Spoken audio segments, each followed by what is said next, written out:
Greetings everyone, my name is KS Deepak and I welcome you all in the Shield IAS episode of the Hindus News Analysis. So चलिए देखते हैं कौन से articles that we will be discussing today. So the first article is on drugs. So यहाँ पर बात करेंगे drug overuse के बारे में, drug abuse के बारे में, उसके statistics को समझेंगे और analyze करेंगे कि over the years जो steps लिए गए हैं from Indian government to mitigate this drug abuse वो कितना significant रहा है, कितना effective रहा है. That would be doing in our first article.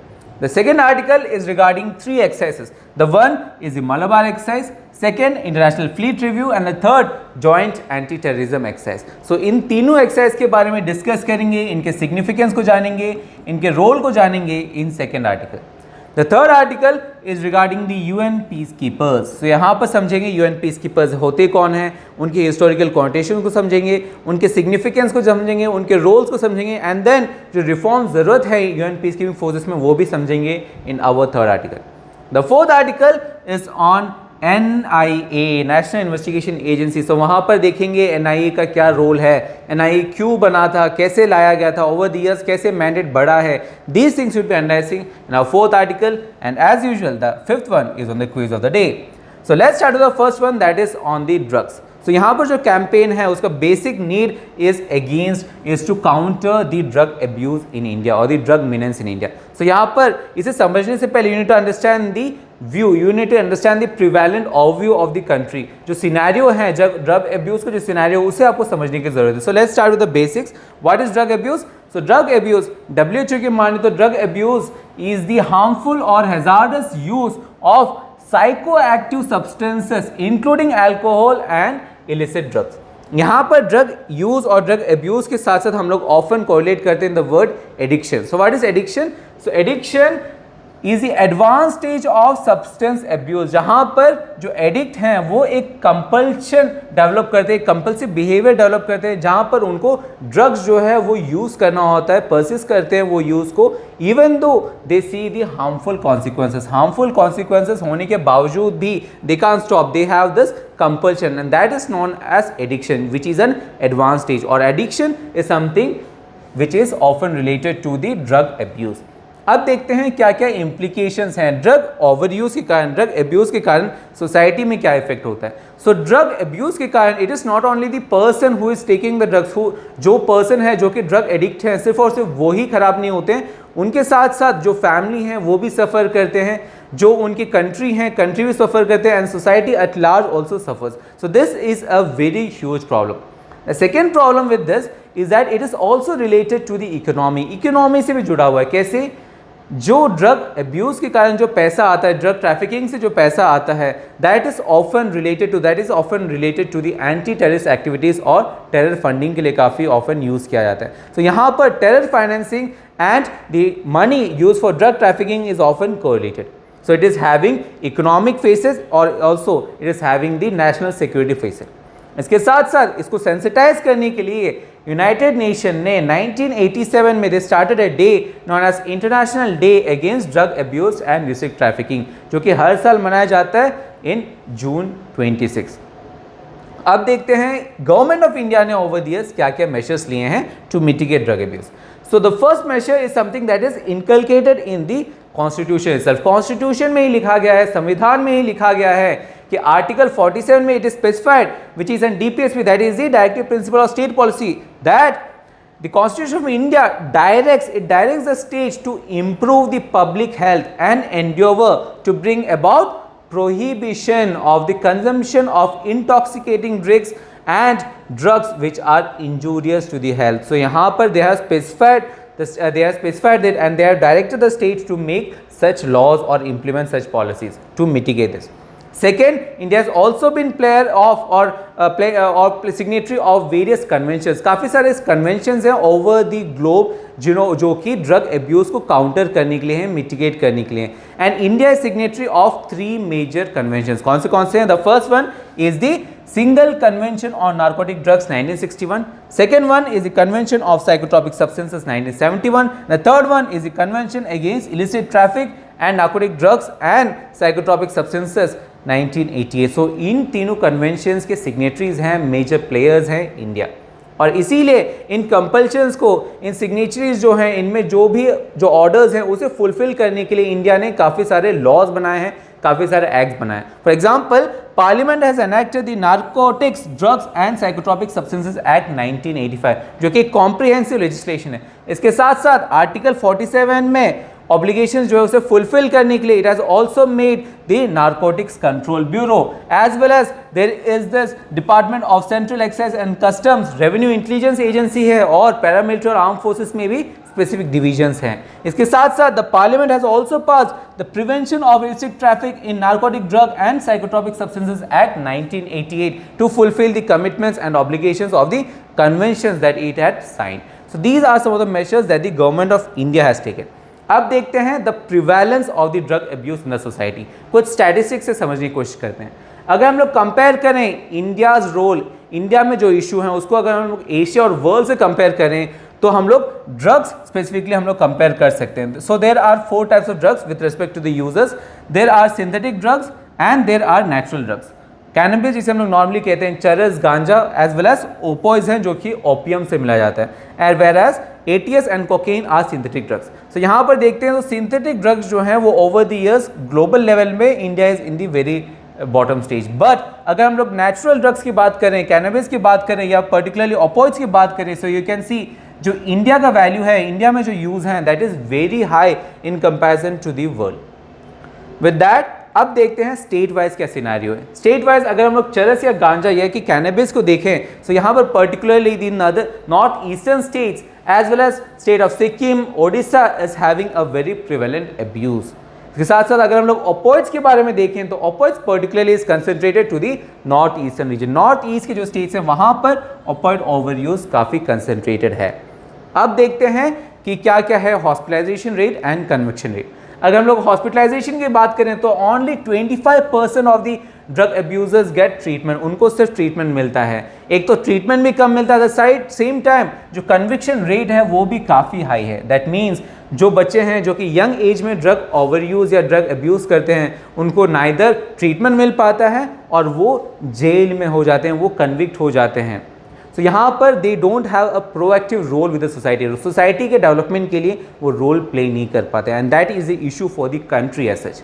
अब देखते हैं वर्ल्ड का क्या सिनेरियो है। अगर हम लोग वर्ल्ड की बात करें so according to a study done in 2017 known as the global burden of disease study, so वहाँ पर कहा गया था कि ड्रग अब्यूज़ के कारण अराउंड 7.5 लाख पीपल मरते हैं वर्ल्ड वाइड।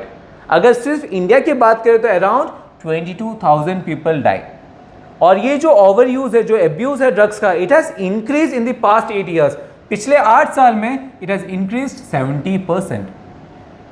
इसमें अगर इंक्रीज की बात करें सो एज ऑफ नाउ 2022 की बात करें so the amount is around 10 crore people, जो वॉल्यूम है 10 crore people abuse or over use drugs. So you see the prevalence of drug abuse and menace in India. इसमें भी अगर आप देखिए 70% जो इंक्रीज होके 10 करोड़ पीपल जो कि अब्यूज़ करते हैं, जो कि ओवर यूज़ करते हैं, वहाँ पर जो ड्रग्स आते हैं वो कहाँ से आते हैं? तो 70% of them comes from the international sea route से काफ़ी ज़्यादा आते हैं, एज वेल एज सिर्फ only 20% comes by roadway and 10% comes by air. So this means कि अगर आपको ड्रग अब्यूज़ को, ड्रग सिचुएशन जो है, जो मीनांस है इंडिया में, उसको काउंटर करना है, so it is not specific to international territory, it is not specific to India's territory. India का जो टेरिटरी है वो स्पेसिफिक नहीं है। You have to see the global scenario also. जो जियो पोलिटिकल सिग्निफिकेंस है that is very important. You have to see the country surrounding India also. अगर अफगानिस्तान में तालिबान गवर्नमेंट आया है, तालिबानिज गवर्नमेंट आया है, वेयर एज म्यांमार में कहीं कोई इशू होता है तो वो also is having a effect on the drug traffic in India. So that is something that you should understand from this point. With that, now let's move to our next topic, that is on the Malabar exercise, International Fleet Review and Joint Anti-Terrorism exercise. So let's start with International Fleet Review. So क्या होता है International Fleet Review? So it's kind of a review जहाँ पर, जिसे हम लोग local language में कह सकते हैं, परेड होता है, जहाँ पर naval ships, submarines, aircraft सब जो हैं डिफरेंट कंट्रीज़ के वो ऑर्गेनाइज किए जाते हैं, एक परेड होता है. क्यों किया जाता है? It is to promote goodwill promote करने के लिए, जो कॉपरेशन है उसे प्रमोट करने के लिए, उसे स्ट्रेंथन करने के लिए, और जो आपकी ऑर्गेनाइजेशनल कैपेसिटीज़ हैं, कैपेबिलिटीज़ हैं, वो भी आप एनहांस कर पाए. With that now let's C the Malabar exercise. So Malabar exercise is very important. क्यों इंपॉर्टेंट है? क्योंकि ये स्टार्ट किया गया था इन द ईयर 1992, एक बायलैटरल एक्सरसाइज के तौर पे स्टार्ट किया गया था between India and United States, but over the years इसका जो इंपॉर्टेंस है बढ़ा है because of the presence of China, and as of now we are having 4 participants. यहाँ पर इंडिया है, यूनाइटेड स्टेट्स है, ऑस्ट्रेलिया है एंड जापान है। सो ये 4 मिलकर मलबार एक्सरसाइज कंडक्ट कराते हैं एज ऑफ टुडे। यहाँ पर अगर आप समझे कि सिग्निफिकेंस क्या है, तो the first significance is it enhances the strategic partnership, strategic partnership को एनहांस करता है। Second point is that it makes sustainable Indo Pacific coalition, मतलब यहाँ पर जो कोएलिशन है, जो इंडो पैसिफिक रीजन है, वहाँ पर वो वर्ल्ड ऑर्डर को प्रमोट करते हैं, वो फ्री ऑर्डर को प्रमोट करते हैं। Why? Because there is the issue of China. China, because of various strategies, because of various reasons, China has tried to increase its hegemony or presence in the Indo-Pacific regions, or it is having issues in the India's internal security as well of China and as well as of Australia as and other countries. और इसे counter करने के लिए, इसे mitigate करने के लिए such exercises is important. The third significance is that it promotes peace through sea. अगर इन ए केस, अगर कोई अनफोर्सिन सिचुएशन, अगर गॉड फॉरबिड अगर कोई सिचुएशन आता है जहां पर China aggressively attacks India in the northern borders, then India is having an opportunity, India के पास अपॉर्चुनिटी है। और अगर एग्रेसिव कोई भी एक्शन लेता है so India can also cross its routes, China के जो रूट्स है, जो मैरीटाइम रूट्स है, वो क्लोज कर सकता है because of the presence, because of such exercise. So that is why Malabar exercise is very important for India. With that, now let's see our third exercise, that is the joint anti-terrorism exercise. अब जो joint anti-terrorism exercise जिसे हम लोग abbreviate करके कहते हैं JATE, so ये it is quite evident, it is an annual counter terrorism exercise जो कि किया जाता है by the Shanghai Cooperation Organizations RATS. So ये RATS क्या है? RATS को समझने के लिए you need to understand the structure of SCO. अगर आप शंघाई कोऑपरेशन ऑर्गेनाइजेशन का स्ट्रक्चर को समझे तो वहाँ पर काफ़ी सारे कमिटीज़ हैं, काफ़ी सारे सब ऑर्गन्स हैं, काफ़ी सारे बाइफिकेशंस है। There is this council of head of states, council of head of governments है, मेंबर ऑफ मिनिस्टर्स हैं मीटिंग उनका, as well as there is a committee known as regional anti terrorist structure, जिसे हम लोग abbreviate करके कहते हैं rats. अब ये जो रैट्स है, रैट्स का मकसद ये है कि वो टेररिज्म, एक्सट्रीमिज्म और सेपरेटिज्म को काउंटर कर पाए, उसके लिए कॉपरेशन लाए, और इसी मकसद को फुलफिल करने के लिए देयर इज दिस जेट। और जेट जो 2022 में किया जाएगा that would be in Mansar, और इसीलिए जेट को हम लोग नॉर्मली न्यूज़पेपर में आप पढ़ते हो, it is often referred to as मंसार 2022। और यहाँ पर मंसार 2022 जो है that would be hosted by National Security Guards. So India के जो नेशनल सिक्योरिटी गार्ड्स हैं वो इसे होस्ट करेंगे। So that is the significance of jet. With that now let's move to our next topic that is on the UN peacekeepers. So यहाँ पर again UN peacekeepers is a very important topic. So again basic से start करते हैं। So what is UN peacekeeping? So UN peacekeeping operations are policing and peacebuilding actions, जो कि कौन करते हैं? जो कि यूनाइटेड नेशंस करते हैं to bring order and stability in the war torn nations. जो नेशंस है जहाँ पर वार हो, सिविल वार हो या एक्सटर्नल एजेंट्स के कारण वार हो, तो वहाँ पर पीस और स्टेबिलिटी लाने के लिए, बरकरार रखने के लिए there is a military wing of United Nation known as UN peacekeeping forces, UNPKF. अब यहाँ पर जो यूएन पीस कीपिंग फोर्सेस है उन्हें हम लोग नॉर्मली कहते हैं एज ब्लू हेलमेट्स और blue berets because of the uniform that they wear. यहाँ पर ये जो सोल्जर्स हैं इन्हें कैसे डिप्लॉय किया जाता है? So it has been deployed starting from 1948 से ही डिप्लॉय किया जा रहा है, और यहाँ पर डिप्लॉयमेंट के लिए मैंडेट जो देता है that is by the United nation security council. So United nation security council जो है वो मैंडेट करते हैं इन ट्रूप्स के डिप्लॉयमेंट को।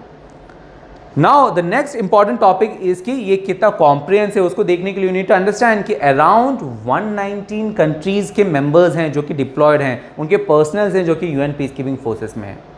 अब इसमें इंडिया का रोल समझने के लिए let's see the India's contribution of UN peacekeeping forces. So India जो है one of the foremost players हैं, प्रोएक्टिव रोल प्ले किया है उन्होंने पीस कीपिंग एक्शंस में। अगर बात करें सो इंडिया के कंट्रीब्यूशन की बात करें so it started with UN operation in Korea जो कि 1950s में हुआ था। इसके साथ साथ India has also played role in its operations in middle east, in Cyprus and in Congo. So India ने ओवर द इयर्स काफ़ी प्रोएक्टिव रोल प्ले किया है। अगर हम नंबर्स की बात करें, अगर स्टैटिस्टिक्स की बात करें, तो अगर देखिए कि कहाँ कहाँ पर हो रहा है ये operations, so you can see this figure. यहाँ पर जो है लाइट ब्लू कलर्स में जो रीजन्स हैं, दीज आर दोज रीजन्स जहाँ पर ऑपरेशंस करेंटली ऑनगोइंग हैं। So you can see one region is in the Jammu and Kashmir. तो जम्मू एंड कश्मीर में भी एक ऑपरेशन है जिसे कहते हैं united nation military observer group of India and Pakistan. इसके साथ साथ various regions of the world वहाँ पर वो ऑपरेशंस लगातार करते आ रहे हैं। और यहाँ पर अगर आप वॉल्यूम के बारे में बात करें, अगर आप बात करें the largest UN peace keeping कहाँ पर ऑपरेशनलाइज है, कहाँ पर डिप्लॉयड हैं, तो लार्जेस्ट टॉप 3 अगर बात करें they are in south Sudan, then Democratic Republic of Congo and then Central African Republic। So African continent में ही ज़्यादा डिप्लॉयमेंट है। अगर हम लोग बात करें कंट्री स्पेसिफिक कितने पर्सनल्स हैं हर स्पेसिफिक कंट्री के जो कि इन ऑपरेशंस में डिप्लॉयड हैं, तो यहाँ पर सेकेंड नंबर पे इंडिया है as of 2022। But the issue is deployment के नंबर्स में अगर आप पर्सनल्स के नंबर्स की बात करें तो India is in the second, but अगर आप डेवलपमेंट में या अगर आप बिल की बात करें, फंडिंग की बात करें, so India is nowhere. India top 5 में या टॉप 10 में नहीं आता है। अगर आप टॉप 3 की बात करें so United States, China and Japan वो मेजर फैक्शन प्रोवाइड करते हैं, फाइनेंस प्रोवाइड करते हैं। So India yes personnels provide करता है, बट फंडिंग के मामले में India is nowhere close to United States, China और Japan. That is something that you need to understand. Now let's see कि क्या क्या रिफॉर्म्स की जरूरत है, क्या क्या इश्यूज हैं। सो the first issue is because क्योंकि यहाँ पर जो United nation peace keeping forces है, जैसे मैंने कहा, उसको मैंडेट किया जाता है by the UN security council. UN security council और जनरल असेंबली के थ्रू ये मैंडेट किया जाता है। और वहाँ पर काफ़ी सारे कंट्रीज़ हैं, काफ़ी सारे परमानेंट प्लेयर्स हैं, काफ़ी सारे नॉन परमानेंट प्लेयर्स हैं, और उनके नेशनल इंटरेस्ट क्योंकि डाइवर्जिंग है, इसके कारण यहाँ पर there is a difference of opinion. काफ़ी जगहों में, फॉर एग्जाम्पल सूडान में भी there was difference of opinion in north and south, और इसीलिए डिफरेंट कंट्रीज में जहाँ पर भी वो डिप्लॉयड होते हैं there is a difference of opinion, और इसके कारण डिप्लॉयमेंट जो है वो इफेक्टिव नहीं हो पाता। सेकेंड इशू इज दैट यहाँ पर जो सिक्योरिटी काउंसिल है उन पर काफ़ी बार एलिगेशंस लगाए जाते हैं कि सिर्फ और सिर्फ वो उसी एरिया को फोकस करते हैं जो कि स्ट्रैटेजिकली इंपॉर्टेंट है, बट अदर एरिया जो कि स्ट्रैटेजिकली इंपॉर्टेंट ना हो, particularly for the western countries, वहाँ पर ये डिप्लॉयमेंट नहीं करते। The third issue here is of sexual abuse. क्योंकि यहाँ पर डिफरेंट कंट्रीज़ के पर्सनल्स हैं, इसके कारण सेक्शुअल एब्यूज़ जो है काफ़ी प्रिवेलेंट है, क्योंकि लॉज जो है वो स्ट्रिंजेंट नहीं है। सो इसीलिए there is a specific resolution known as UN security council resolution 2272 जो कि लाया गया था particularly to hold the peacekeepers accountable for the sexual abuse. With that now let's move to our fourth article, that is on the NIA, National Investigation Agency. अब again let me warn you here, जो NIA है it is often surrounded with the controversies, but as an UPSC aspirant please don't go into the controversies. यहाँ पर जो basics हैं that I have already covered in our 6 September video, जो कि UPSC के लिए जितनी भी चीज़ें इंपॉर्टेंट है, क्यों लाया गया, कैसे लाया गया, क्या क्या है इसके जुरिडिक्शंस, कहाँ पे इसके रीजनल सेंटर्स हैं, as well as NIA amendment act 2019 के थ्रू जो मैंडेट है वो कैसे ब्रॉडन किया गया है। All this things I have already discuss in our 6 September video, so please refer to the video so that you have a very good understanding of this topic. With that now let's see the quiz of the day. The first question is on basic structure and judicial review, where the second question is on India's bureaucracy. Now again these are previous year questions, so in questions को attempt करें, और इन questions के जो answers हैं along with the explanations would be provided to you in the form of PDF, जिसका जो link है वो आपको वीडियो के डिस्क्रिप्शन में मिल जाएगा। एज वेल एज जो PPT है जिसके ऊपर एनालिसिस किया, that also in the form of PDF, you get a link in video's description as well as in our Telegram group. So if you haven't joined our Telegram group, please do join. With that, I hope today's analysis was beneficial for you guys. We'll be working hard for you guys, but at the same time, work hard, study hard, but most importantly, stay safe. We'll be doing the same for you guys. See you tomorrow.